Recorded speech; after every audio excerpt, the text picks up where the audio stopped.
Assalamualaikum warahmatullahi wabarakatuh. Bismillahirrahmanirrahim. Alhamdulillahirabbil alamin. Alladzi anzala as-sakinata fi qulubil mu'minin liyazdadu imanan ma'a imanihim. Asyhadu an la ilaha illallah wahdahu la syarika lah. Wa asyhadu anna Muhammadan abduhu wa rasuluh sallallahu alaihi wasallam wa ala alihi wa ashabihi wa man tabi'ahum bi ihsanin ila yaumiddin. Amma ba'd. Bapak-bapak, ibu-ibu, para haji, para hajah, yang mudah-mudahan haji kita makbul dan mabrur. Amin. Tiada kata yang lebih mulia selain ungkapan rasa syukur yang sedalam-dalamnya atas limpahan nikmat karunia yang dilimpahkan oleh Allah kepada kita semuanya. Hari demi hari kita lalui dalam suka dan cita. Waktu demi waktu kita lewati dengan penuh kesabaran. Dan akhirnya insya Allah sebentar lagi kita akan sampai di penghujung perjalanan panjang kita, perjalanan spiritual, perjalanan dalam rangka mendekatkan diri kepada Sang Pencipta kita, perjalanan dalam rangka mengikhlaskan diri kita untuk berkorban waktu, harta, tenaga demi meraih ridho dan rahmat Allah Subhanahu wa taala, yaitu perjalanan haji. Alhamdulillah bapak-bapak, ibu-ibu, tinggal menghitung jam saja. Insya Allah kita akan segera pulang ke tanah air. Alhamdulillah. Besok sudah tawaf wada untuk yang grup pertama. Lusa tawaf wada untuk grup yang kedua. Lusanya lagi insya Allah semuanya sudah ketemu dengan keluarga di Indonesia. Amin. Haji memang berat. Yang namanya haji ya kemarin itu mulai 8 Dzulhijjah tarwiyah, 9 Dzulhijjah wukuf, 10 Dzulhijjah kita tawaf ifadah, melontar jumrah Aqabah, 11 Dzulhijjah mabit di Mina, 12 Dzulhijjah mabit lagi di Mina, yang nafar sani mabit lagi tanggal 12-nya malam. Itulah haji. Ketika bapak-bapak, ibu-ibu kemarin pertama kali landing langsung Madinah, kemudian ke Mekah, itu hanya aksesoris istilahnya, persiapan. Yang Madinah Mekah itu bisa insya Allah bapak ibu ulangi kapan saja. Kalau ada rezeki bisa insya Allah. Mekah Madinahnya kemarin itu, yang ke Raudhah, yang sholat di Nabawi, yang tawaf sunnah, ibadah di Masjidil Haram, insya Allah bapak ibu bisa ulangi kapan saja. Kalau ada rezekinya, ada waktunya, berangkat umroh. Tapi yang namanya haji tidak semudah itu. Secara teknis, ini kalau kita nggak bicara keajaiban Allah, secara teknis bapak ibu pulang dari haji 10 tahun lagi baru boleh mendaftar lagi. Setelah itu nunggu lagi daftar tunggunya entah berapa tahun. Maka yang bapak ibu rasakan di dalam perjalanan haji kemarin, ketika ada yang berat-berat mulai tinggal di tenda,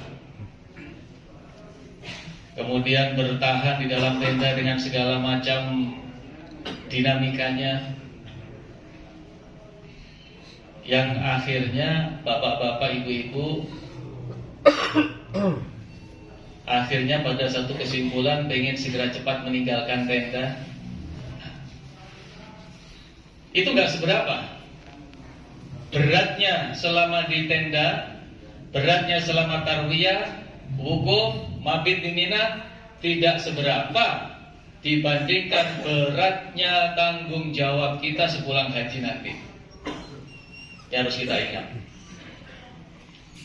Karena Bapak Ibu sudah masuk training outbound, langsung Allah yang ngasih training, langsung Allah yang memberikan ujian-ujian kepada kita. Kita ditarik dari zona nyaman ke zona yang tidak nyaman.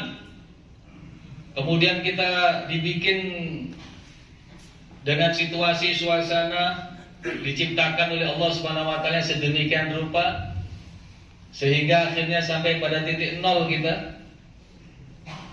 Air mata terkuras habis, emosi terkuras habis, akhirnya kita menyerah bahwa la haula wala quwata illa billah, aku bukan siapa-siapa, aku tidak berdaya apa-apa kecuali atas kuasa Allah. Dan kita tahan dengan gemblengan itu.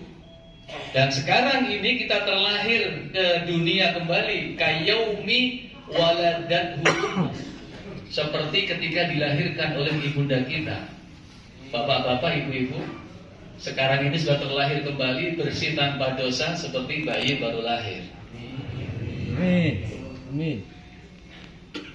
Maka yang lebih berat lagi adalah bagaimana nanti ketika sudah tiba di tanah air, kita punya tugas untuk mengaplikasikan apa yang sudah kita alami selama haji itu ke dalam kehidupan sehari-hari. Bebannya lebih berat kalau bahasa singkatnya Bapak Ibu sudah dipanggil Pak Haji Bu Haja. Berarti sudah ada beban di situ. Yang harus memberi contoh yang baik. Jangan sampai tetangga kita menyimpulkan, walah berangkat haji dengan pulang haji kok sama saja, gak ada perubahan, percuma dong berangkat haji. Jangan sampai tetangga kita bilang begitu. Karena melihat kebiasaan kita gak berubah antara sebelum berangkat haji dan sesudah pulang haji. Nah, ini beban berat Bapak Ibu. Kalau kita haji kemarin paling hanya beberapa hari, 5 hari, tanggal 8, 9, 10, 11, 12 selesai. Tapi sepulang haji hidup kita gak hanya sehari, 2 hari, sebulan, 2 bulan. Insya Allah kalau panjang umur masih berpuluh tahun lagi. Amin. Amin. Mau panjang umur enggak? Amin. Saya pinjam istilahnya kayak Yarus. Amin dong. Nah, itulah Bapak Ibu.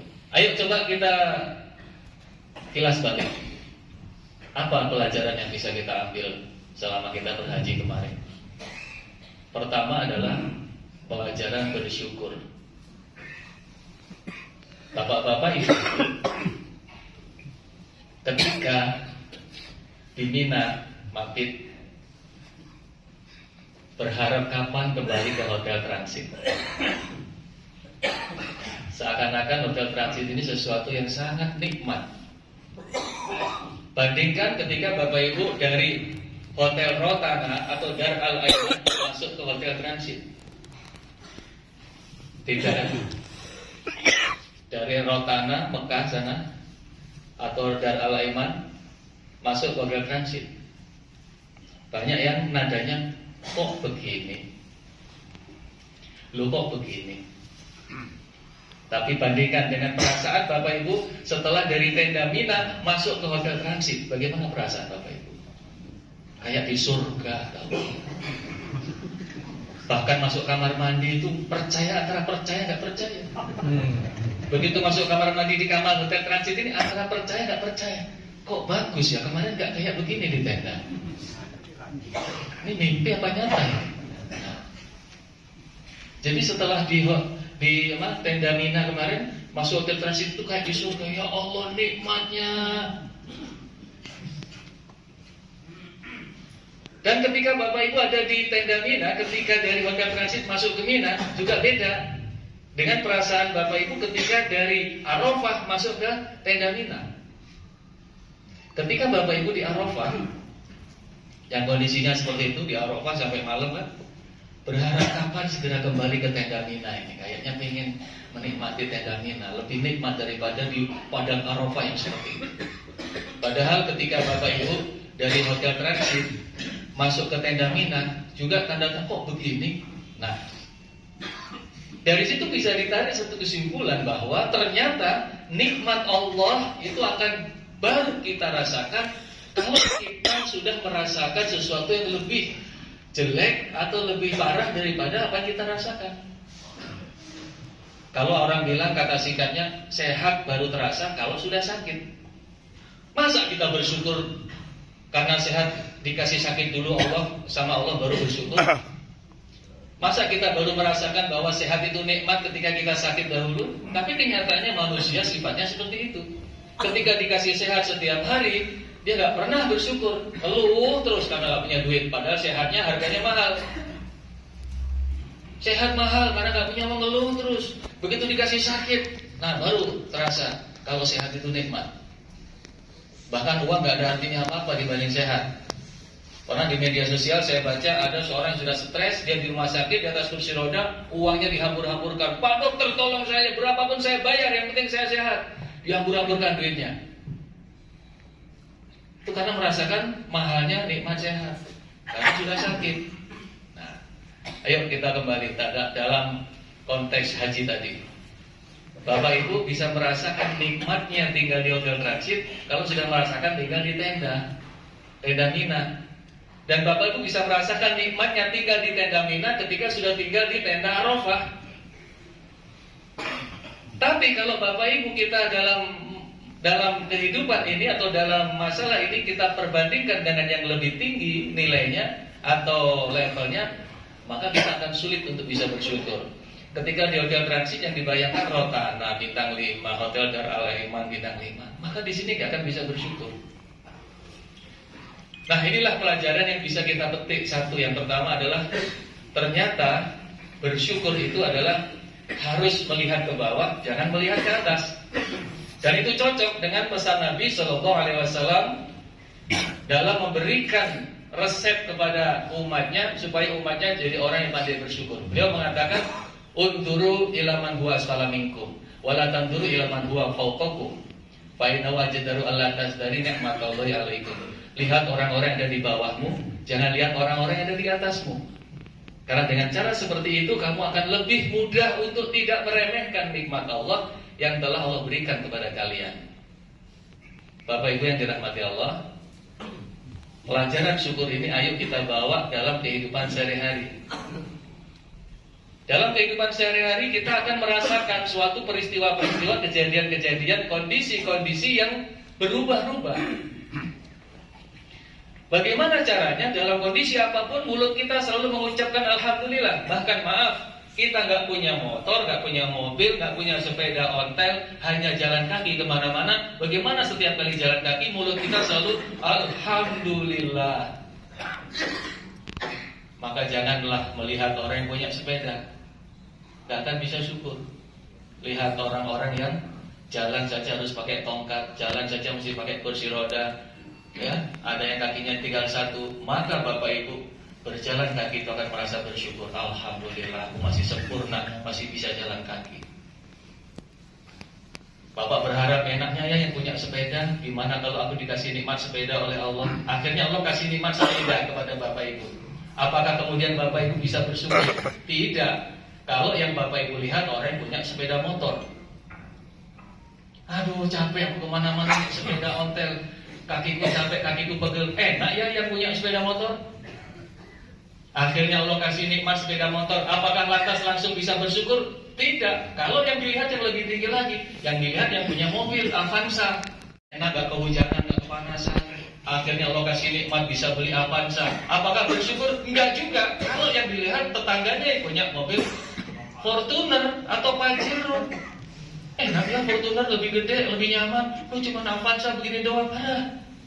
Begitu ada rezeki bisa beli Pajero, tetap gak bisa bersyukur. Kalau yang dilihat yang lebih atas lagi, makin lihat ke atas makin sulit untuk bersyukur. Dan itu akan menderita Bapak Ibu. Lama-lama sakit, stroke, stres. Naudzubillah min dzalik. Maka benar kata Rasulullah, lihat yang ada di bawahmu, jangan lihat yang ada di atasmu. Bapak-bapak, ibu-ibu, bagaimana caranya kita membandingkan diri kita dengan orang lain di bawah kita sehingga kita mengucapkan alhamdulillah, masih lebih baik saya, masih lebih untung saya, lebih mending saya. Alhamdulillah. Nah, inilah pandai-pandai kita merenung dari pelajaran haji kemarin. Ya, ini sama-sama kita rasakan. Nggak bohong, dan Bapak Ibu nggak akan membohongi diri sendiri. Saya yakin Bapak Ibu nggak akan membohongi diri sendiri bahwa dari tenda Mina begitu masuk ke transit rasanya nikmat sekali. Padahal hanya seperti ini. Kalau dibandingkan dengan Rotana ya jauh berbeda. Tapi kalau kita yang membandingkan yang lebih tinggi, kita akan bisa syukur. Ini pelajaran Bapak Ibu yang akan kita bawa dalam kehidupan sehari-hari. Kita ajarkan juga kepada anak-anak kita.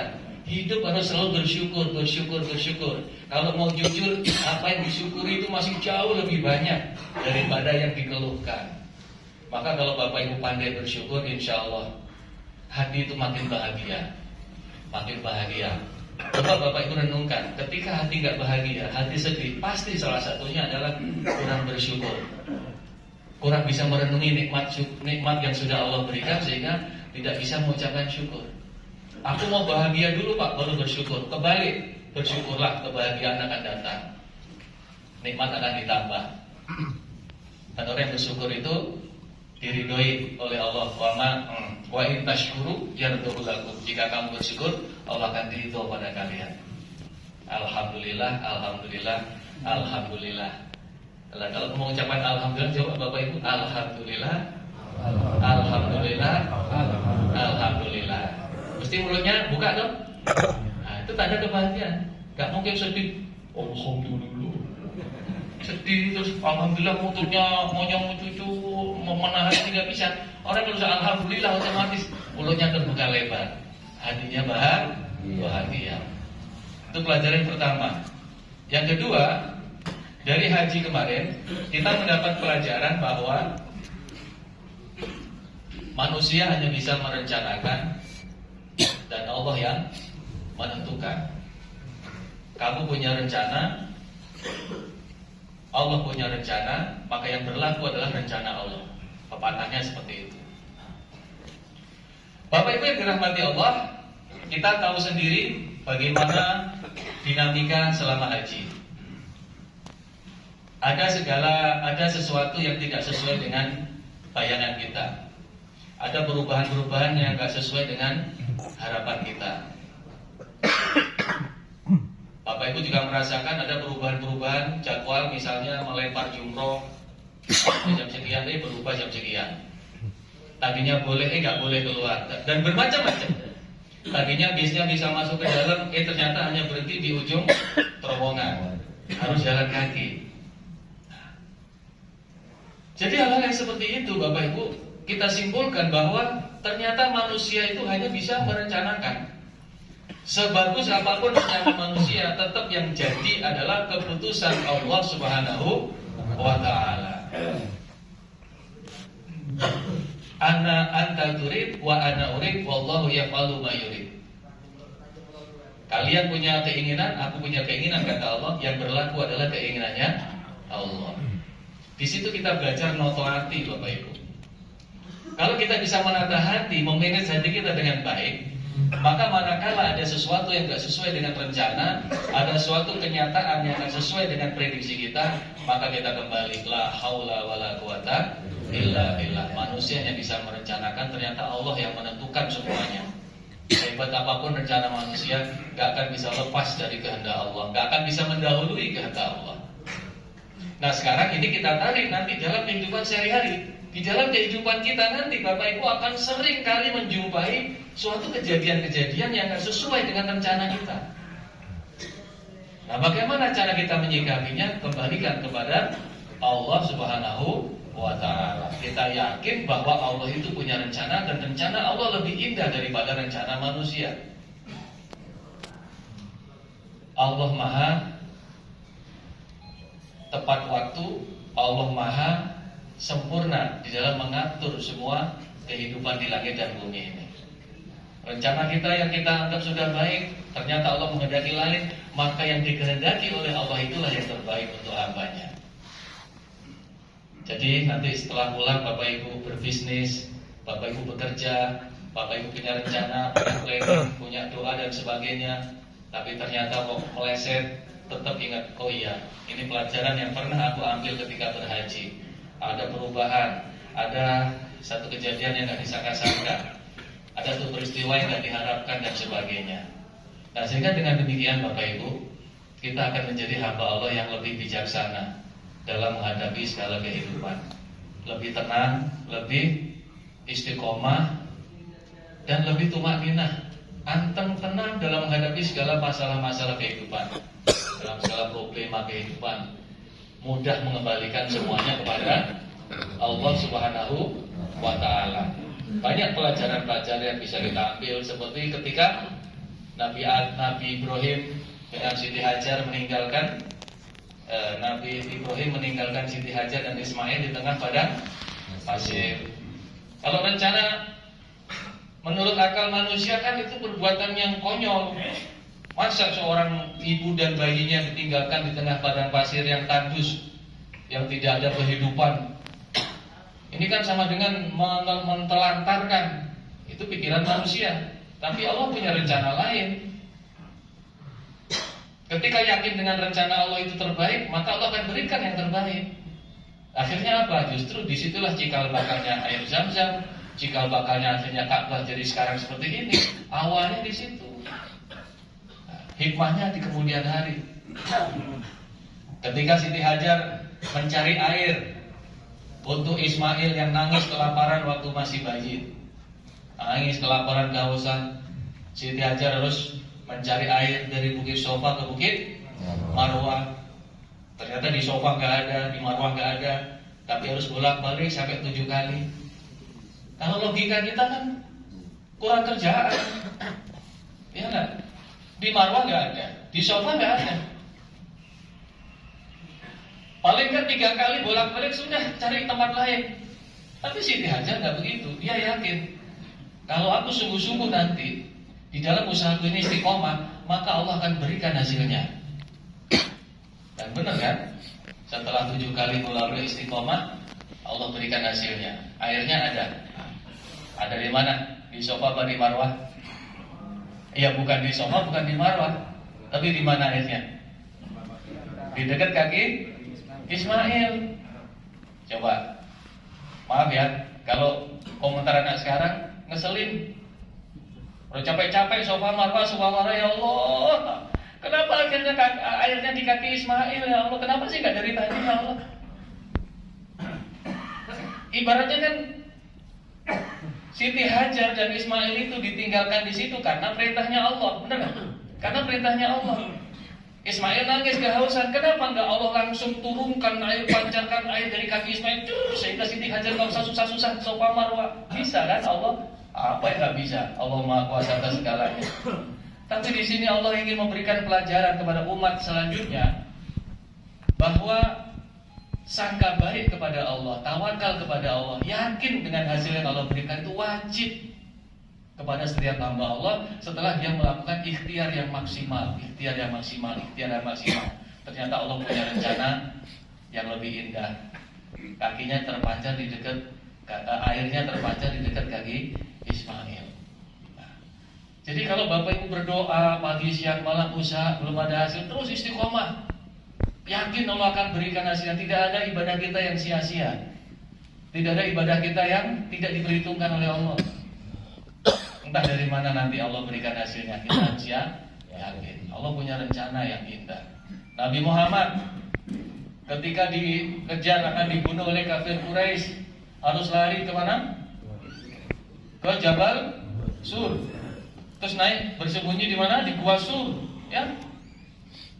3 hari bersembunyi. Apa susahnya?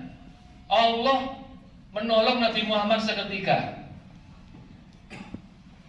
Nabinya Allah, pilihan Allah. Allah biarkan lari-lari naik ke atas Jabal Sur, sembunyi di dalam gua. Seandainya Allah mau, itu orang-orang yang mau bunuh Nabi Muhammad langsung dibikin lumpuh. Lumpuh semua. Bisa? Atau Nabi Muhammad langsung turunkan malaikat melindungi Nabi Muhammad. Orang yang mau membunuh nggak bisa melihat Nabi Muhammad. Bisa. Tapi disinilah Bapak Ibu, Allah mengajarkan kepada kita umat selanjutnya bahwa keyakinan kepada Allah, keyakinan pada rencana Allah itu akan lebih indah, harus ditanamkan dengan cara usaha ikhtiar yang maksimal. Kita kan sedih kalau melihat ya, itu kan kekasih Allah, ya Allah harus naik lari-lari ke atas gunung.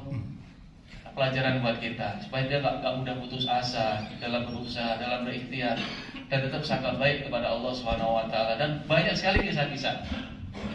Salah satu lagi Nabi Musa, ketika dikejar Fir'aun akan dibunuh, lari Nabi Musa, lari, nggak kok diem aja. Ya Allah, tolonglah, kalau Engkau mau orang-orang kafir bersama Fir'aun itu akan lumpuh semua. Bisa. Tapi Nabi Musa lari sampai mentok ketemu laut, ya. Begitu ketemu laut, nggak bisa apa-apa. Depannya laut, belakang musuh. Ya sudah.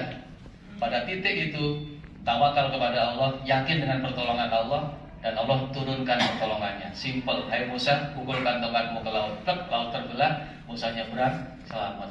Nah, jadi Bapak Ibu, keyakinan kepada Allah harus kita kuatkan. Ketika kita sudah usaha maksimal lahir batin, mentok, kita sudah angkat tangan, yakin Allah akan turun tangan. Keyakinan itu kita bangun dari pelajaran-pelajaran selama kita berhaji, selama di Mekah, selama di Madinah, selama di Mina, di Arafah, Mina lagi, mabit, ngantri, makan, yang paling mengerikan ngantri kamar mandi. Tetapi ternyata bisa toh kita lalui. Maaf ya, Bapak Ibu jamaah mereka ini, saya yakin insya Allah nggak ada yang kecirit di depan kamar mandi. Nggak ada kan? Sampai keluar di depan kamar mandi nggak ada. Berarti semua bisa. Kelihatannya menurut akal manusia nggak mungkin maktab sebesar itu kok kamar mandinya hanya segitu, Pak, Bu. Dari berapa belas tahun yang lalu ya seperti itu. Nanti mungkin kalau Bapak Ibu dikasih rezeki, insya Allah 10 tahun lagi pergi haji, ya kayak gitu lagi, nggak akan bertambah unit kamar mandinya.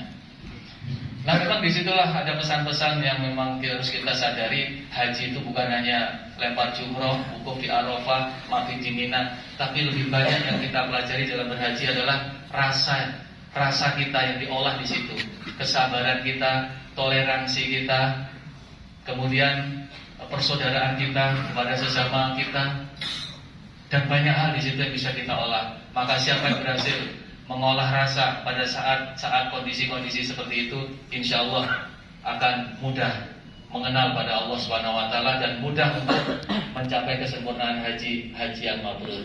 Oleh karena itu, Bapak Ibu yang dirahmati Allah, tugas kita nanti setelah sampai kita naik, banyak merenung, banyak kilas balik dalam perjalanan haji, apa pelajaran-pelajaran yang bisa kita terapkan di dalam kehidupan sehari-hari, sehingga kita menjadi hamba-hamba Allah yang makin dicintai oleh Allah Subhanahu Wa Taala, menjadi hamba pilihan Allah Subhanahu Wa Taala yang lulus mengikuti training selama di Mekah, Madinah, Arafah, Mina, semua dijalani dengan sabar, dengan baik, akhirnya terlahir menjadi manusia-manusia spesial pilihan-pilihan Allah Subhanahu Wa Taala. Bapak Ibu yang dirahmati Allah, kita akan pulang ke tanah air beberapa hari lagi insya Allah. Dalam kesempatan ini saya atas nama pribadi dan juga atas nama para ustadz yang membimbing dari Jakarta, mohon maaf yang sebesar-besarnya apabila selama menemani perjalanan Bapak Ibu ada hal-hal yang kurang berkenan, ada kata-kata yang kurang berkenan, atau sikap-sikap kami yang kurang berkenan. Kami mohon maaf yang sebesar-besarnya. Kami manusia biasa, tentu banyak sekali kekurangan, kekhilafan, juga tidak sempurna. Pak Kiai Agus, Ustaz Fauzi Ihsan, Ustaz Amirullah, dan para petugas-petugas berusaha semaksimal mungkin untuk memberikan pelayanan terbaik kepada Bapak Ibu. Termasuk sebelum haji saya memberikan manasik di Surabaya, di Jakarta. Bapak Ibu di situ mulai kenal dengan saya, atau manasik di Sumite, manasik di Madinah, manasik di sini. Semuanya Bapak-bapak, Ibu-ibu ingin kami berikan secara maksimal supaya kita semuanya betul-betul diridhoi Allah menjadi haji yang mabrur. Tetapi sekali lagi, apabila ada yang kurang, ada yang salah dalam pergaulan kita, dalam silaturahim kita selama haji ini, sekali lagi saya mohon maaf yang sebesar-besarnya. Bapak Ibu ingat baik-baik saja ya. Yang jelek-jelek gak usah diingat-ingat ya. Yang jelek-jelek buang aja, ingat yang baik-baik. Silaturahim kita insya Allah tetap terjalin walau kita sudah pulang ke rumah kita masing-masing. Demikian untuk kultum pada sore hari ini. Terima kasih, semoga bermanfaat. Jazakumullah khairan. Dan bagi besok yang melaksanakan tawaf pada kembali ke tanah air, selamat berbahagia, selamat bertemu dengan keluarga. Dan pesan saya ya, besok itu kan tinggal pulangnya ya. Yang grup 1 tinggal pulangnya ke Jeddah, tinggal berapa langkah sampai rumah, ayo dinikmati. Dinikmati, disyukuri. Mungkin nanti di bandaranya ngantri, di bandaranya masih banyak urusan-urusan dengan penumpang dari maskapai lain. Jadi kita lama di bandara, jangan membuat hati kita merana atau sedih. Kita syukuri, kita nikmati, tinggal pulangnya saja. Bismillah, insyaallah sampai ke rumah semuanya sehat walafiat. Ya, terima kasih. Jazakumullah khairan. Assalamualaikum warahmatullahi wabarakatuh.